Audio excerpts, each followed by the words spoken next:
저와 여러분이 교회요. 또 교회는 하나님의 나라 백성들인 것을 분명히 아는데 우리 우물교회 성도님들 어느 곳에 가서든지 교회로서 하나님 앞에 거룩한 역할 감당하기를 주의 이름으로 축복합니다. 이 시간 베드로의 오순절 설교라는 제목으로 하나님의 말씀을 대언해 드립니다.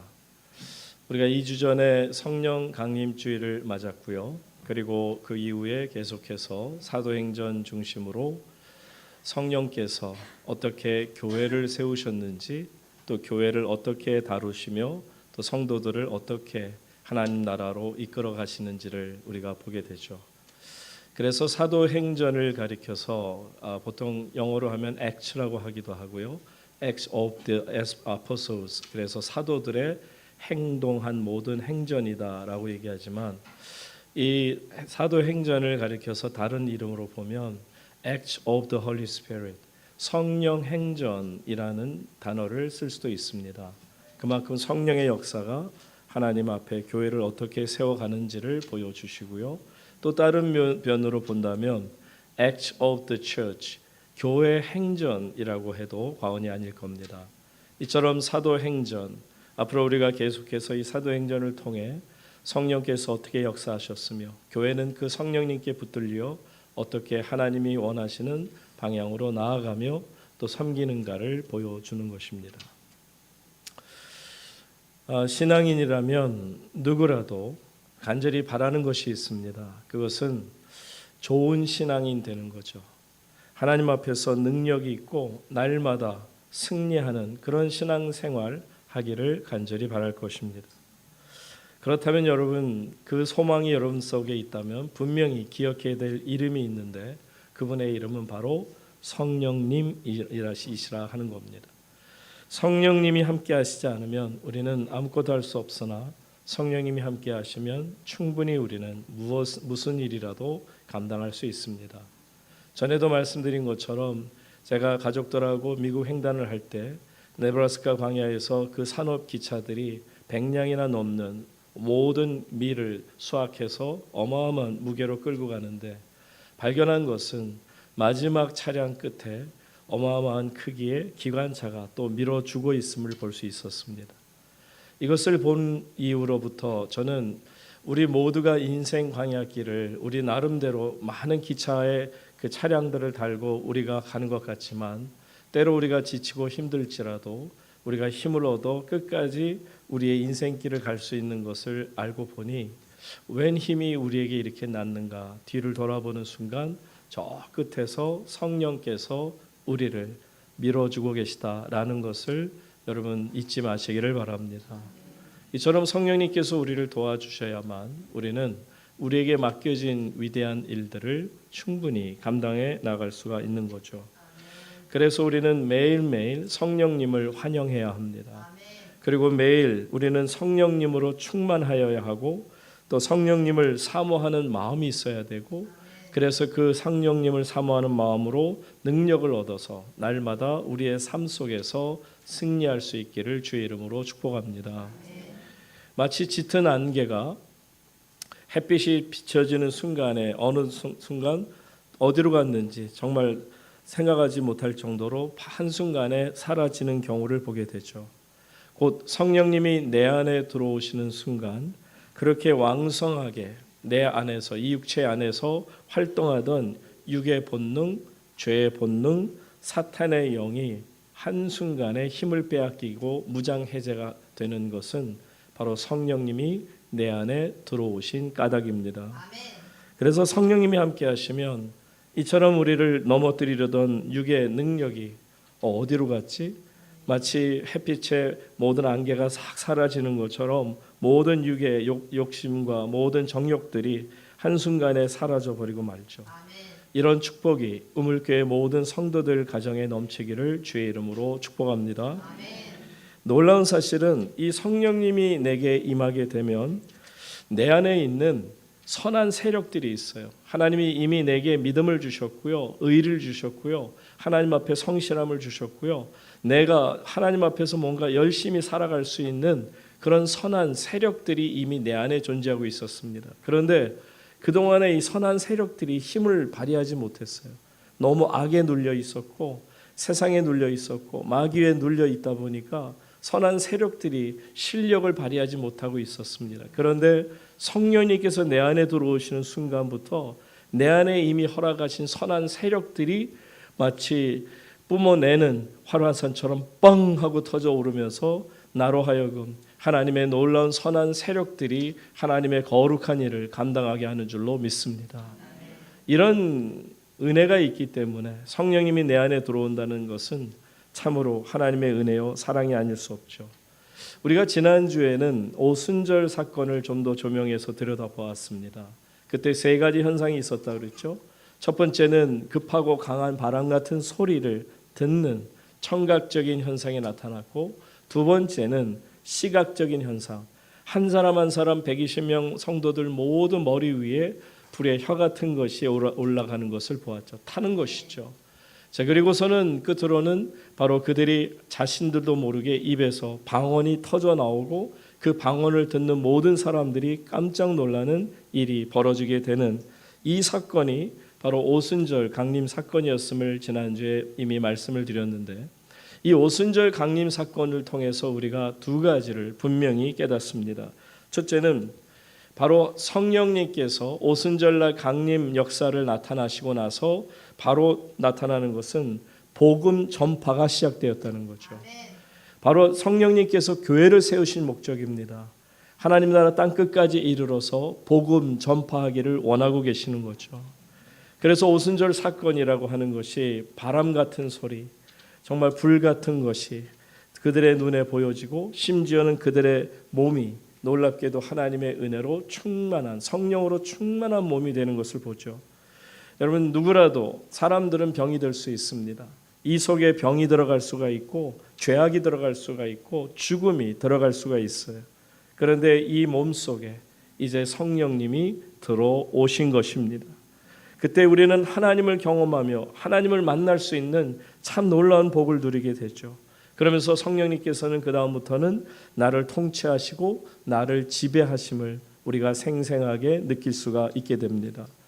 여러분, 성령 충만의 결과가 무엇이라고 지난주에 말씀이 나왔습니까? 결국은 성령님께서 말하게 하시는 대로 말을 하고, 성령님이 생각하게 하시는 대로 생각하고, 성령님께서 행동하라 하시는 대로 그 명령에 따라 행동할 수 있는 것, 이것이 바로 성령 충만인데, 한 걸음 더 나아가서 성령님이 내게 임하시고 나니까 내 생각과 내 입을 주관하시다 보니 터져 나오는 것이 방언이라는 것입니다. 그래서 결국 하나님께서, 성령님께서는 성령님이 원하시는 말을 내 입술에 허락해 주신 겁니다. 여러분 가운데 방언하는 분이 계신다면 그것은 여러분이 지어낸 것이 아니라 성령님께서 여러분에게 특별히 더 기도하라고 주신 하나님의 선물임을 꼭 아시기를 바랍니다. 또한 이 오순절 사건을 통해 우리가 정말 깊이 깨달아야 되는 게 있어요. 그것은 다른 것이 아니고요, 누구라도 성령님을 받을 수 있다는 겁니다. 여러분, 지난주 120명의 성도들 중에 성령 받지 않은 분이 계셨습니까? 그 중에 한 사람도 빠짐없이 모두가 그 자리에 모였던 분들은 성령의 능력에 사로잡히게 되는 것을 말합니다.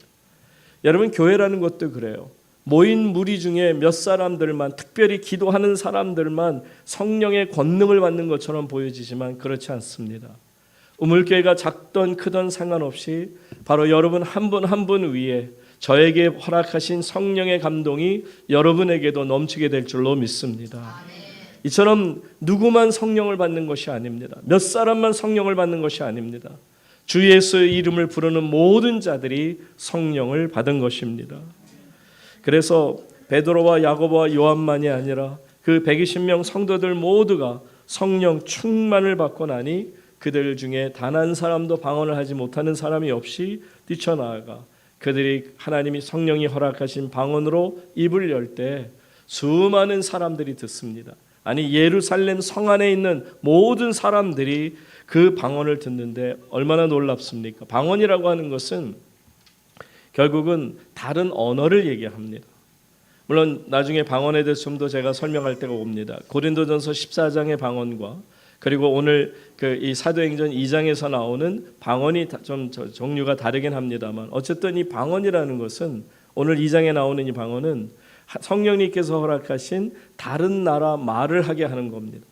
그러니까 그곳에 수많은 세계 각처에서 흩어져 살던 디아스포라가 그곳에서 태어나서 지내다가 이제 예루살렘 본 고향에 돌아왔더니 놀랍게도 그 속에서 갑자기 120명이 되는 성도들이 뛰쳐나와가지고 막 뭔가 얘기를 하는데 놀랍게도 영어권에 있던 사람은 영어로 듣고 불란서권에 있던 권한에 있던 사람들은 프렌치 말을 듣고 일본에서 온 사람들은 일본 말을 듣고 중국에서 온 사람은 중국 말을 그대로 생생하게 들을 때 이게 무슨 일이냐는 거죠.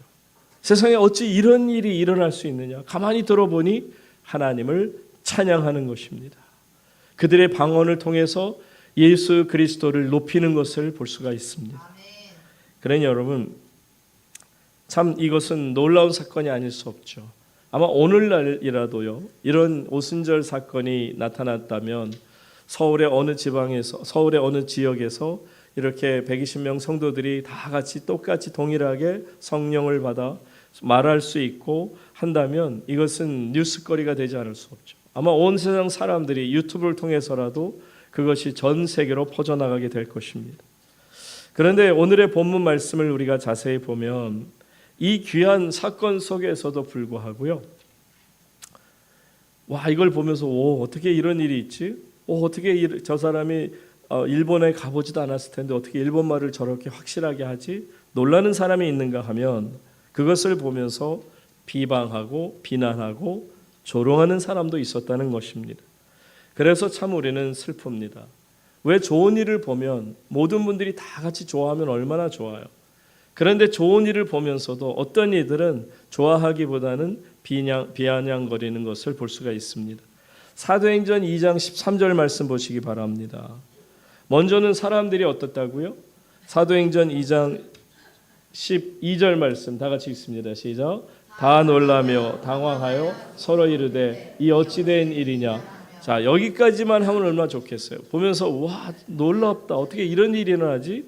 하면 좋겠는데 그런데 보세요. 13절 다 같이 또 어떤 이들은 조롱하여 이르되 그들이 새 술에 취하였다 하더라. 아멘. 어떤 이들은 조롱하여 이르되 그들이 새 술에 취했다.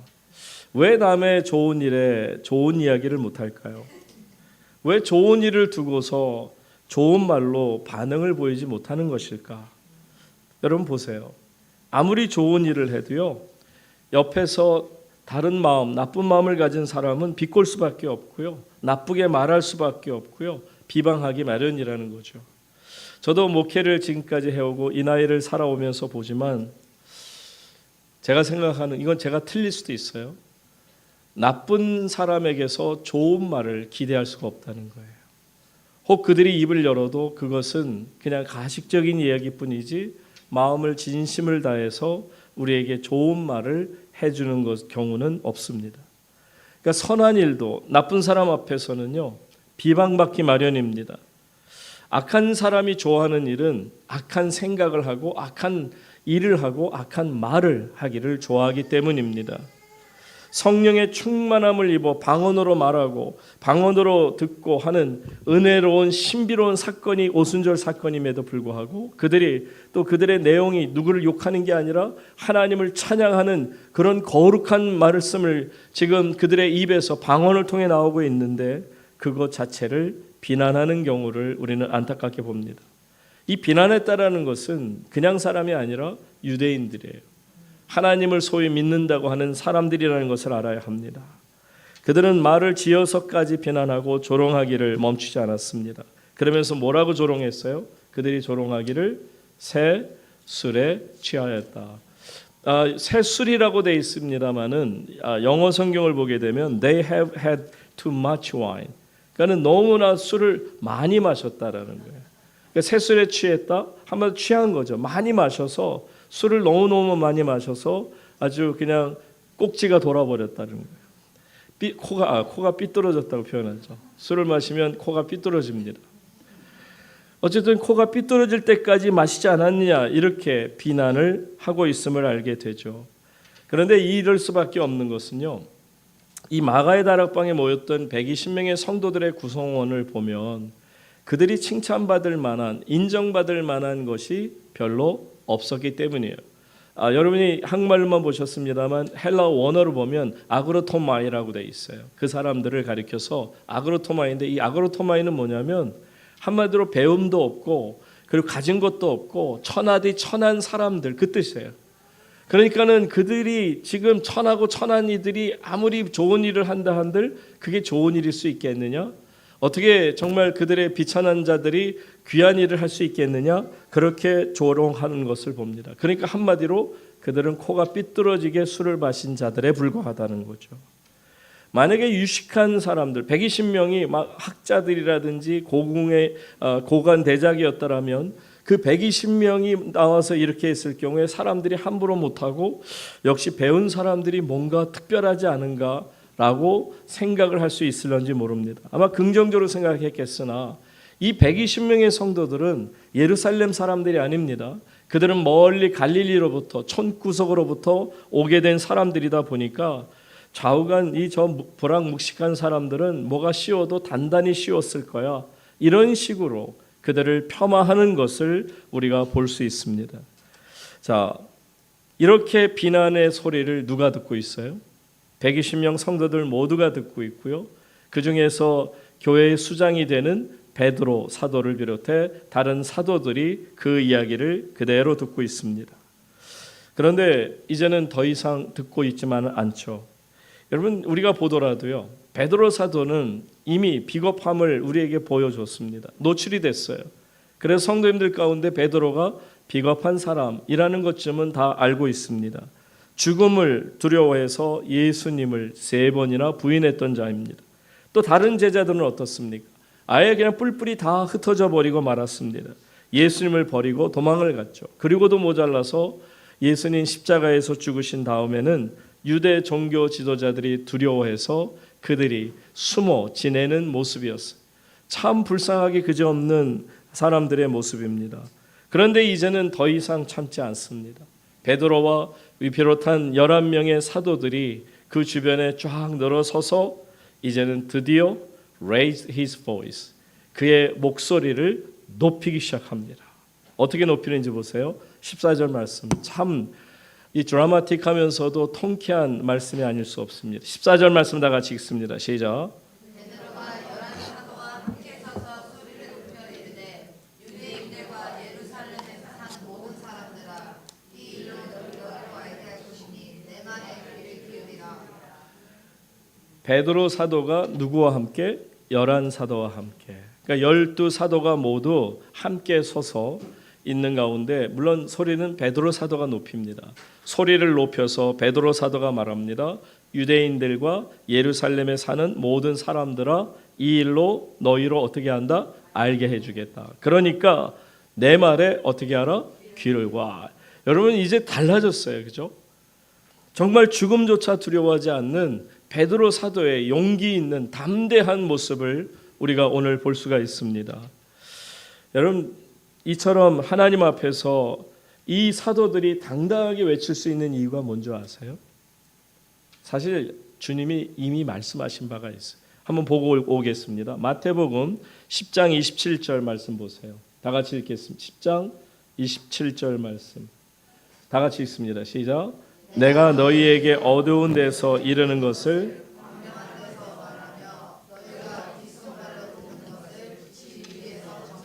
이 말씀 그대로입니다. 내가 너희에게 어두운 데서 이르는 것을 어떻게 한다? 광명한. 그러니까 그동안에 이 제자들이 예수님이 그 제자들과 이 소수의 무리가 모여서 말씀하실 때 듣고 있었어요. 근데 그때만 해도 이게 무슨 말씀인지 몰랐고요. 예수님 돌아가실 때는 두렵다 보니까 아예 소리도 바라지 못했어요. 그러니까 어두운 데서 예수님께서 그들에게 조용히 일렀던 이야기들이 이제는 어떻게 된다? 광명한 데서, 이제는 오픈된 상태에서 모든 사람이 들을 수 있는 그런 상황 속에서 어떻게 하신다고요? 말할 수 있게 되었고요. 계속 너희가 귓속말로 듣던 것이 이제는 집 위에까지 올라가서 온 세상에 전파하는 자가 될 것이다. 다시 돌아가서 14절 말씀에 보시게 되면 이처럼 주님께서는 베드로를 위시한 11 사도들이 다시 입을 열어서 하나님 앞에서 서서 소리를 높여 외치게 되는 가운데 내 이야기를 잘 들어라 라고 말씀하는 것을 우리가 보게 됩니다. 그런데 여기에서 우리가 아셔야 돼요. 지금 베드로는 똑같은 베드로인데 어떻게 이렇게 사람들이요 다 나를 봐라 라고 얘기할 수 있는 용감함이 있었을까? 마태복음 10장 20절에서는요 예수님이 이렇게 설명해 주세요. 이 장면을 여러분 이렇게까지 담대하게 할 수 있는 이유가 마태복음 10장 20절 말하는 이는 너희가 아니라 너희 속에서 말씀하시는 이 곧 너희 아버지의 뭐라? 이제 아시겠어요? 성령님이 아니시고서는 우리는 복음을 전할 수 없습니다. 그런데 이 베드로를 위시한 11 사도들이 당당히 서서 수많은 무리들 앞에서 모든 사람들이여 내 말에 귀를 기울이라 이렇게까지 선포할 수 있는 담대함은 바로 그 안에 성령님 충만하심을 우리가 보게 되는 것입니다. 그래서 성령으로 말하게 하심을 따라 그들이 말하기 시작하는데 여러분 이런 경험이 여러분들에게 있었는지 모르겠어요. 저에게 이런 경험이 있습니다. 제가 이제 신학교 막 들어가고요. 1980년대 초반입니다. 그 당시만 해도 지금과는 좀 달랐던 것 같아요. 뭐냐면 지하철에서 약도 팔고 뭐 물건도 팔고 복음도 전해도 it's okay. 괜찮았어요. 근데 지금은 안 돼요. 지금은 그게 불법처럼 돼서요. 지난번에 얼마 전에도 뉴스를 보니까 그 어떤 분이 복음을 전했는데 갑자기 기관사가 어느 정류장에 세워놓고 마이크로 방송으로 모든 사람이 다 듣게 그 몇째 칸에 탄 분 종교를 전하면 안 됩니다. 얼마나 그분이 그 부인한테 시달렸는지 모르겠지만 어떻게 기관사가 그렇게까지 얘기를 하고 그리고 당장 내리세요 했는데 이분이 벙 쪄서 움직이지 못하고 있으니까 내릴 때까지 이 차 안 떠납니다. 그래서 결국은 그분이 복음을 전하다가 그러고서는 망신만 당하고 그냥 기차 안에 탔던 전철 안에 있던 사람들이 다 쳐다보면서 뭔 짓 하는 거야 그러지 않겠어요? 그래서 그들의 눈초리 속에 그대로 나오고 나니까 기차 전철이 닫히고 떠났다라는 그 기사를 보면서 아 시대가 이제는 그렇게 되었구나. 그런데 제가 1981년에 전철에서 복음을 전한 적이 있어요. 그것도 제가 하고 싶어서 한 건 아니고요. 친구들하고 이제 다른 대학 그때 홍익대학인가 어디 대학교로 그쪽에 선교팀들하고 조인해서 대학 캠퍼스에서 복음 전하기 위해서 그리고서는 이제 그리로 향하는 길에 아무래도 그때만은 나이가 이제 20대 초반이고 어려서 그런지 친구들이 저한테 그렇게 합니다. 야 최승일 한번 너 저기 서서 전철 안에서 복음 전하라는 거예요. 그 정도는 해야 되지 않느냐 하는 거예요. 자기네들은 안 하면서 저한테 하라는 거예요. 여러분 할 수 있을까요? 그래서 제가 아이 그래 뭐 내가 하는 게 아니라 뭐 성령님이 하신다니까 그러고 섰어요. 서가지고 여러분 하고 불렀어요.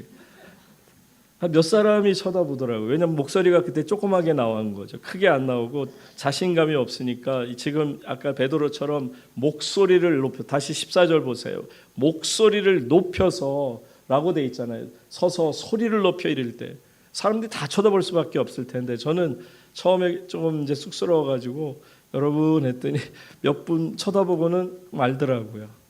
그러니까 제가 순간 얼어버렸어요. 그 자리에 서가지고서는 아마 제 성격, 내성적인 성격이 그 상황을 얼게 만들었다 생각하는데 순간 얼어가지고 꼼짝도 못하고 있는 가운데 그렇다고 물러설 수는 없잖아요. 그러다 보니까 갑자기 기도하는 가운데 하나님 제게 용기를 주세요. 용기를 주세요. 그러고 나서 소리를 버럭 질렀어요. 여러분 하고 그러니까 또 제 목소리가 이렇게 멀리까지 나가나 봐요. 그랬더니 거의 전철 안에 있던 분들이 다 저를 쳐다보는 거예요. 그러니까 더 이게 긴장이 될 수밖에 없잖아요. 이제 사건이 난 거예요. 뭐라고 그러니까 젊은 친구가 갑자기 여러분 하니까 다 쳐다보는데 갑자기 목소리를 높여서 제가 말씀을 전하기 시작했어요. 여러분들이 가는 길은 다 다릅니다. 어떤 분은 다음 정거장에 내릴 것이고 어떤 분들은 더 오랫동안 가서 내리게 될 것입니다. 그럼 여러분들이 가는 곳은 직장일 수 있고 집일 수 있고 뭐 그러면서 하는 얘기가 결국 결론 그거예요. 여러분의 인생의 길 끝에 가면 내릴 때가 있습니다. 그러니까 여러분들이 하나님의 은혜, 예수 그리스도의 사랑이 여러분을 하나님 나라로 인도하십니다. 그리고 막 어디서 그런 용기가 나왔는지 한마디로 제가 쇠술에 취했어요. 취해가지고서는 저도 모르게 입술을 열어 막 전하다 보니까 반응들이 좋았어요. 우리 친구들도 다 놀래고 어떻게 너 말을 그렇게 잘하냐. 보통 때 제가 말 표현력이 별로 좋지 않은 편인데 어떻게 준비도 하나도 안 하고 그렇게 담당하게 쓸 수 있느냐. 답은 하나예요. 내 안에서 역사하시는 성령님이신 줄로 믿습니다. 누가 있어서 감히 하나님의 말씀을 당당하게 전할 수 있겠습니까? 그래서 사실은요, 제 인생 첫 설교가 지하철 설교입니다. 참 재밌지 않아요? 다른 어떤 것보다도 바로 그 지하철 안에서 제가 소리를 높여 하나님 앞에 복음을 전했던 것이 지금까지 정말 오랜 세월 설교를 하는 가운데 첫 번째가 됐다는 게 참 귀하죠. 오늘 여러분 이런 뜻에서 보면 사도 베드로가요, 서서 소리를 높이 외쳤다라는 것은요, 그분에게조차도 인생 첫 설교입니다. 베드로의 첫 설교가 드디어 시작이 됩니다. 그런데 베드로의 첫 설교라는 것은 결국은 무슨 얘기냐면 다른 게 아니에요. 베드로의 첫 설교는 교회의 첫 설교입니다. 이제 성령이 임하심으로 교회가 세워지게 되고 아직 조직을 갖추진 않았으나 이제는 교회가 세워지면서 그 교회의 수장인 베드로 사도가 첫 번째 설교를 하는 겁니다. 그러니까 베드로의 오순절 설교는 베드로의 첫 설교요, 더 나아가서는 교회의 첫 설교입니다. 지난 2000년 동안 수많은 이 땅에 있는 교회들에서 설교자들에 의해서 설교가 선포되었지만 바로 베드로의 첫 설교는 교회를 대표해서 하는 설교인 만큼 얼마나 대단한 힘이 있고 능력이 있고 자긍심이 있었을까를 생각해 봅니다. 자, 베드로의 첫 설교를 한번 우리는 한 두 가지 경우로 살펴볼 수가 있습니다. 먼저 이 베드로의 첫 설교는요, 오순절 사건을 구약의 말씀하고 연결해서 설명을 하고 있는 장면을 우리가 보게 되죠.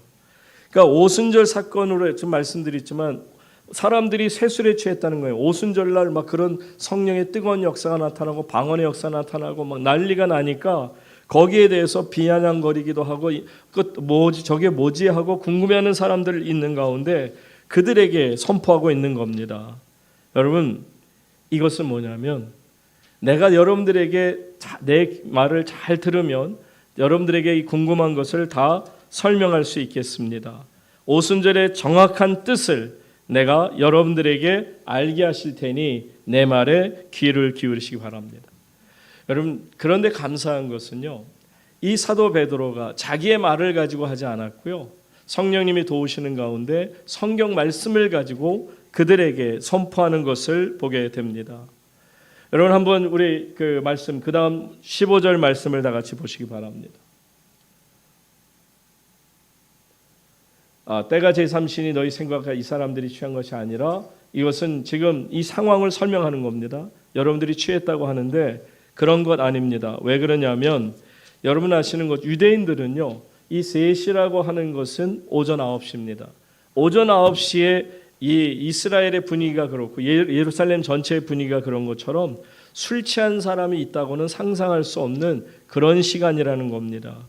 그런데 이 120명의 성도들이 여러분들에게는 술 취한 것처럼 보이지만 사실상 이들은 성령에 취한 것입니다. 성령의 감동을 받은 것입니다.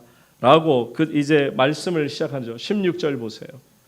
그러면서 뭐라고 말씀하냐면 이는 곧 선지자 요엘을 통하여 말씀하시는 것이니.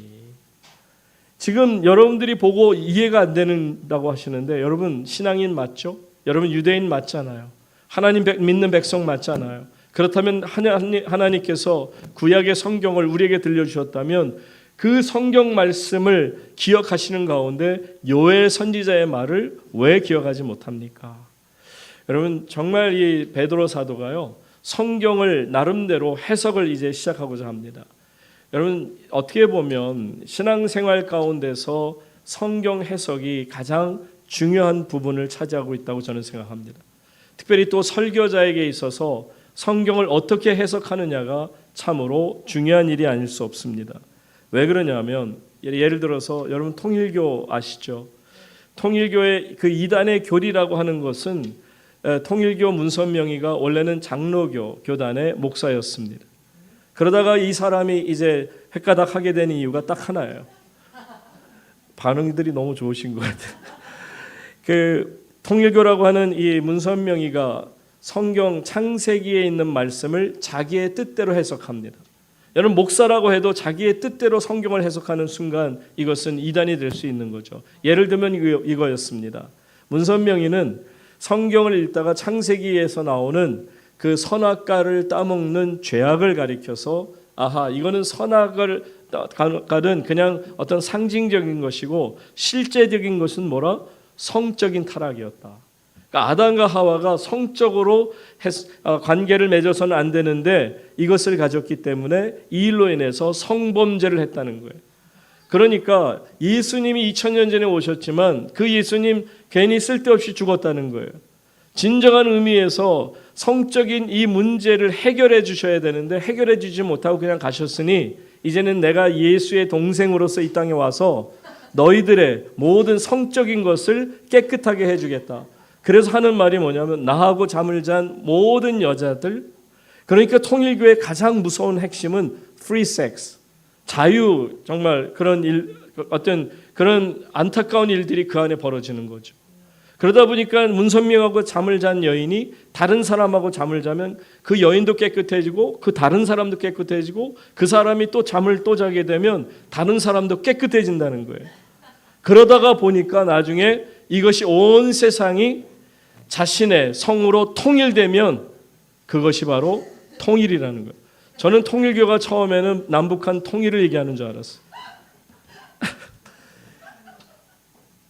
어쨌든 이 통일교라고 하는 것 자체가 창세기의 말씀 자체를 잘못 해석하는 가운데 이런 엉뚱한 교단을 이단을 만들어내고 사이비를 만들어내고 수많은 사람들을 현혹시키는 이게 바로 여러분 잘 아는 통일교의 원리 강론에 나오는 이야기입니다.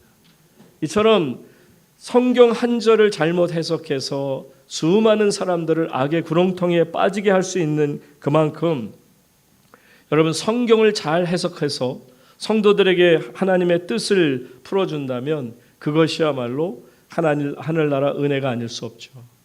여러분 세례 요한 같은 사람은요 이랬어요. 복음을 전할 때 스스로를 가리켜도 그렇고 모든 사람들이 생각할 때도 나는 광야에서 울리는 소리라는 거예요. 광야에 울리는 소리라는 거예요. 광야에서 그냥 포네, 소리라고 하는 것은 텔레폰 할 때 폰에서 온 헬라어 포네라는 단어에서 온 거죠. 한마디로 자기는 그냥 메시지를 전하는 그런 통에 불과하다는 거예요. 그런 기구에 불과하다는 거예요. 베드로 사도가 바로 그 생각을 가지고 설교를 합니다. 내 경험을 이야기하지 않습니다. 내가 가지고 있는 지식을 여러분들에게 전하는 것이 아닙니다. 여러분들이요 내 말을 잘 들으세요. 잘 들으시는 이유는 다른 것이 아니라 이 모든 역사가 하나님의 말씀의 역사라는 것을 말하는 거죠. 모든 설교자들의 유혹이 있어요. 그것은 자신의 생각을 하나님의 말씀과 빗대어서 성도들을 마음을 사고 싶은 그런 유혹이 항상 있습니다. 그런데 하나님께서 내 안에 계신 성령님께서는 그것을 결코 허용하지 아니하십니다. 결코 방관하지 아니하십니다. 내가 말씀을 전할 때 하나님께서 내게 말씀하셨습니다 라고 하면 성도님들이 제 말에 따라올 수밖에 없을 것입니다. 그러나 여러분 이것은 성령님 안에서 거룩한 죄를 범하는 것임을 알아야 합니다. 설교자는 오직 하나밖에 없어요. 강단에서 하나님이 제게 주신 말씀을 말씀대로 여러분들에게 대언하는 것뿐입니다. 그러니까 설교자는 대언자예요. 설교자는 자기 이야기를 하는 자가 아닙니다. 그래서 항상 저는 설교하기 전에 하나님의 말씀을 대언해 드립니다 라고 말씀을 드리는 까닭이 바로 그것입니다. 베드로 사도는 이처럼 겸허한 마음으로 자신은 그저 하나님 앞에 쓰임받는 도구에 불과하다는 생각으로 서서 외치게 되죠. 어떤 말씀을 외치는지 보세요. 자, 17절 말씀 보시기 바랍니다. 다 같이 읽습니다. 시작. 하나님이 말씀하시기를 말세에 내가 내 영을 모든 유체에 부어주리니 너희의 자녀들은 예언할 것이요 너희의 젊은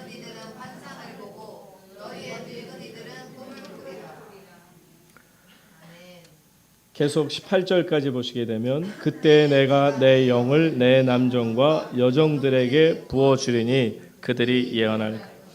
지금 요엘 선지자가 했던 말씀 그대로가 오순절 성령 사건을 통해 나타나는 성도들의 모습이라는 거예요.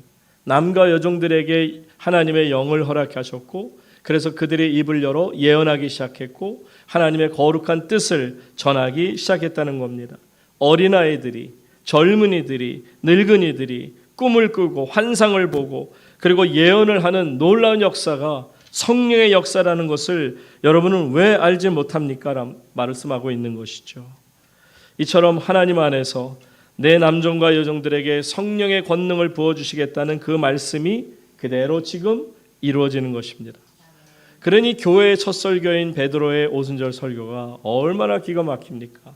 자기의 이야기로 그것을 설명하고자 하지 않습니다. 요엘 선지자가 했던 하나님 나라 말씀을 가지고 그 말씀을 그대로 사용하면서 전하는 것을 보게 되죠. 여러분, 이처럼 성령께서는 보편적으로 어떤 차별 없이 하나님 안에서 모든 남과 여종들에게 부어주시는 성령님이신 줄로 믿으시기 바랍니다. 그러므로 성령의 강권적인 역사가 일어난다는 거죠.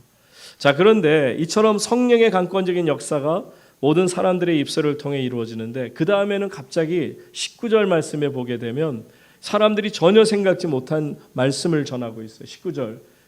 또 내가 위로 하늘에서는 기사를 아래로 땅에서는 징조를 베풀리는 곧 피와 불과 20절 계속 보면 주의 크고 영화로운 날이 이르기 전에 해가 변하여 어두워지고 달이 변하여 피가 된다. 지금 바로 그 내용인 거예요. 제가 지하철 설교 첫 번째 했던 것처럼 내용이 너무너무 똑같아요. 무슨 얘기냐면 여러분들 요엘 선지자가 말씀했던 것처럼 지금 이 사람들이 성령에 취해서 이 예언을 하고 소망을 전하고 환상을 보고 말씀을 전하는 것인데, 근데 왜 이런 일이 있느냐? 다른 거 아니라 이제 마지막 때가 되었다는 거예요. 주의 크고 영화로운 날이라는 것은 the last days, 마지막 날이에요. 종말의 때가 드디어 임하게 되었다는 겁니다. 그때에는 해가 변하고 또 어두워지고 달이 변해서 피가 되고 그 다음에 계속 20절 보면 그 주의 크고 영화로운 날이 이르기 전에 19절 다시 보세요. 19절 말씀. 또 내가 위로 하늘에서는 기사를 아래로 땅에서는 징조를 베풀리니 피와 불과 연기로다. 이 말씀 속에서 시간이 많이 갔으니 간단하게 설명드리면 바로 이 마지막 때에는 어떤 일이 벌어지느냐? 결국 대환란이 있을 것을 말합니다. 요한계시록 보세요. 7인이 띄어지고 7 대접이 쏟아지게 되고 그러면서 7 재앙이 사람들 나팔 소리가 울려 퍼지게 될 때 상상할 수 없는 재앙이 온 세상에 임하는 것을 우리가 보지 않습니까? 성령은 바로 이 마지막 때를 준비하기 위해서 교회를 세우셨고 교회를 통해서 마지막 때를 준비하라는 줄로 믿으시기 바랍니다. 또한 이 마지막 때는 어떤 일이 있느냐 하면 말씀대로 모든 사람들에게 성령을 부어주시는 거예요. 말씀드렸습니다. 교회 위에 성령을 부어주시는 줄로 믿습니다.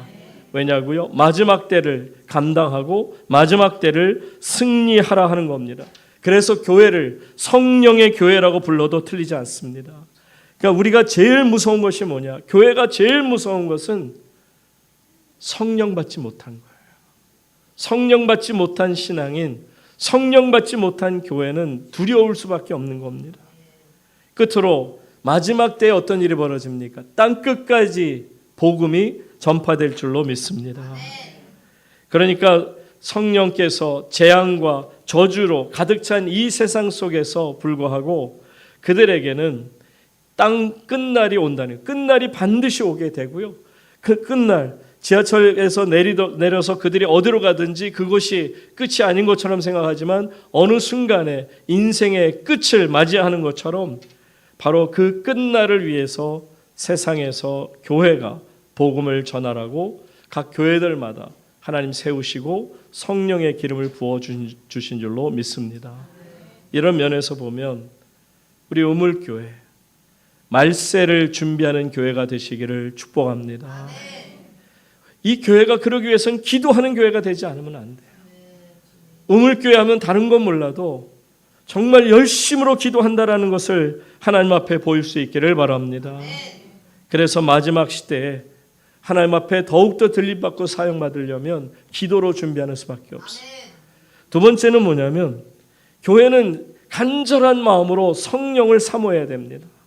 성령님 오시옵소서. 이 우물교회를 폭발시켜 주시옵소서. 성령으로 폭발시켜 주시고, 그래서 성령으로 죄악이 떠나가며 욕심이 떠나가며 모든 세상의 두려움이 떠나가게 하여 주시옵소서.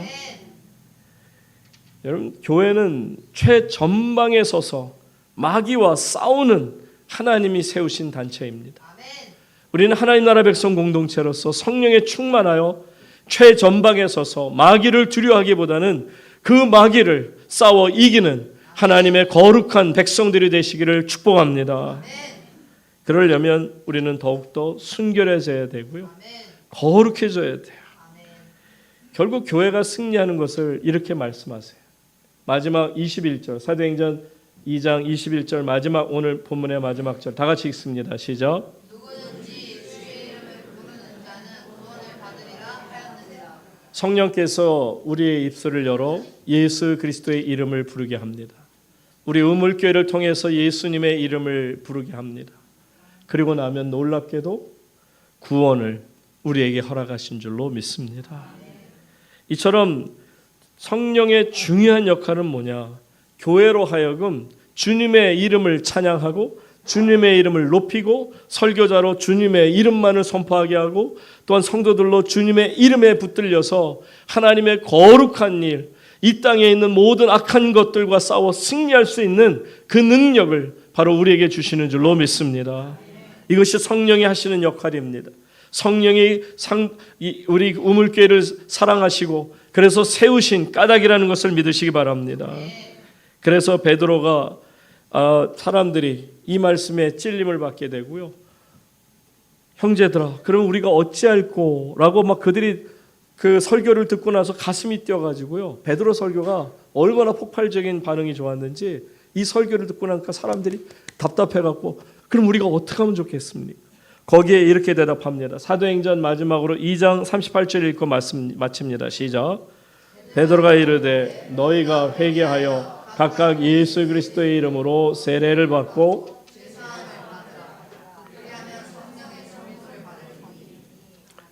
이것이 결론입니다. 성령이 충만한 교회는요, 하나님의 예수 그리스도의 이름으로 세례를 베풀고 죄 사함을 받게 되고요, 회개의 은총이 넘쳐나는 곳이 바로 하나님 나라 백성 공동체인 우물교회인 줄로 믿습니다. 그러면 성령 충만하게 될 때 사도행전에 나오는 것처럼 그 말을 받은 사람들은 세례를 받음에 이날에 신도의 수가 3,000이나 더하더라. 남자만이에요. 여자는 아예 이 가운데 숫자에 들어가지도 않았어요. 그러니 얼마나 많은 사람들이 세례를 받고 주님 앞에 왔을까를 생각해 보세요. 성령의 감동으로 베드로가 첫 설교를 하니, 하나님 안에서 첫 교회의 설교가 선포되니 수많은 사람들이 생명의 말씀으로 나오는 것은 우연이 아닐 것입니다. 바로 이 성령의 역사가 부족한 이 종을 붙드시고 여러분 모두 한 분 한 분을 붙드시고 우물교회 위에 기름 부어 주셔서 성령의 감동한, 정말 성령의 감동을 받은 교회로서 최전방에서 세상 영적 더러운 것들과 싸워 승리하는 저와 여러분 될 수 있기를 주의 이름으로 축원합니다. 하나님 아버지, 우리가 이 시간에 간절한 마음으로 성령님을 사모합니다. 누구든지 주의 이름을 부르는 자는 구원을 얻으며 성령을 부어주신다 약속해 주셨습니다. 오늘 머리 숙인 주의 백성들 가운데 한 사람도 빠짐없이 모두가 성령님의 음성을 듣게 하여 주옵소서. 성령 충만케 하옵소서. 성령님, 저희들의 마음을 감동시켜 주시옵소서. 예수님의 이름으로 기도드리옵나이다. 아멘.